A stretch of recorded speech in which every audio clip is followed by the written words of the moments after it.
Երեխեքը գնացին լավա, գոնե չեն լսի։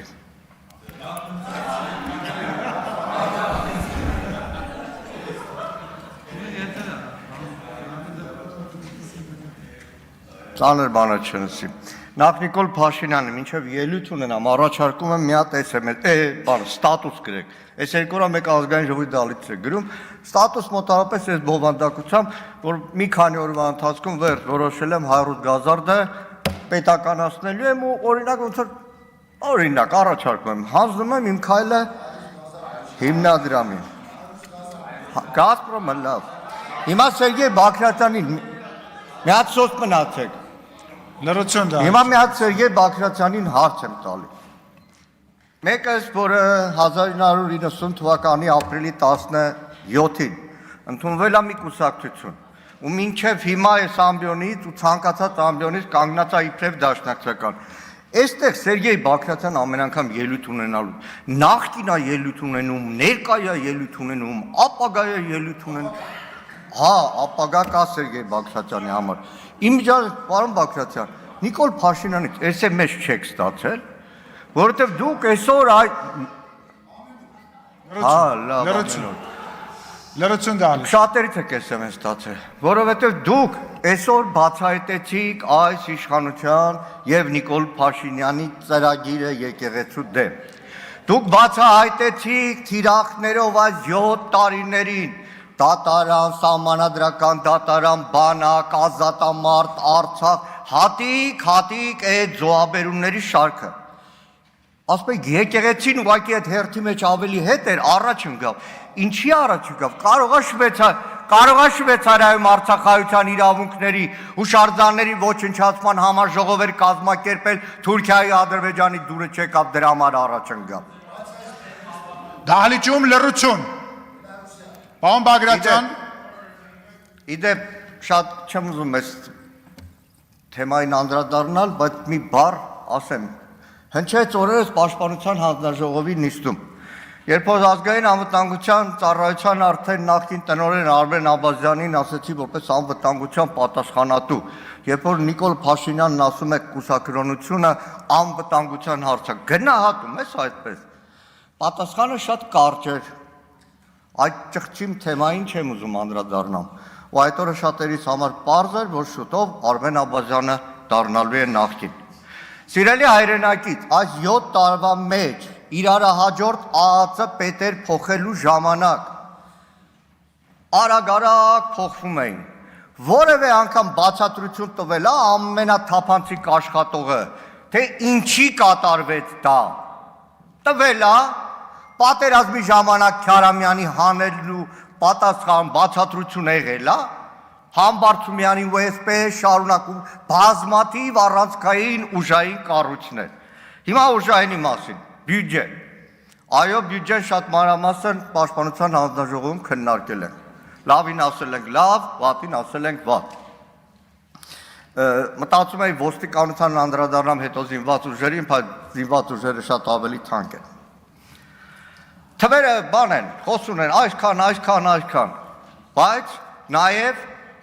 մի հարցային միջալոց ասեմ, որ շատ էլ գաղտնիքներ չեմ կարող բացել, բայց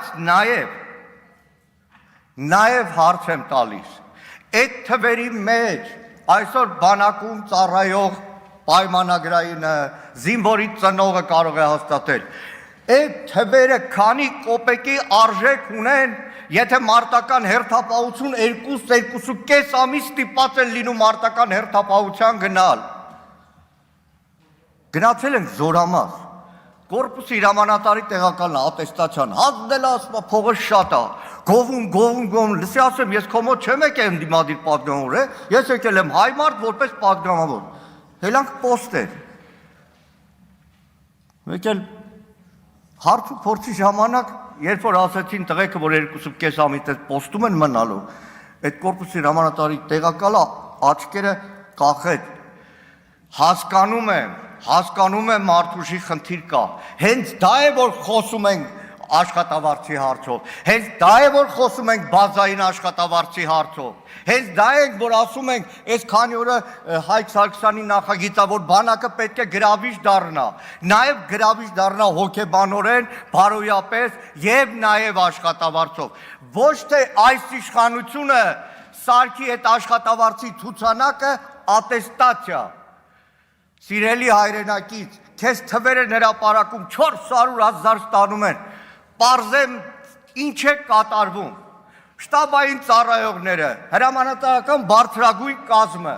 որ շատ ավելի ազատ է, հանձնում է այդ ատեստացիաները, շատ հաճախ նաև բարձրագույն հրամանատարական կազմի ատեստացիան ինքնաբերաբար է լինում, իսկ մարտական հերթապահություն իրականացնողը, որը ժամանակ չունի, որը անքուն է,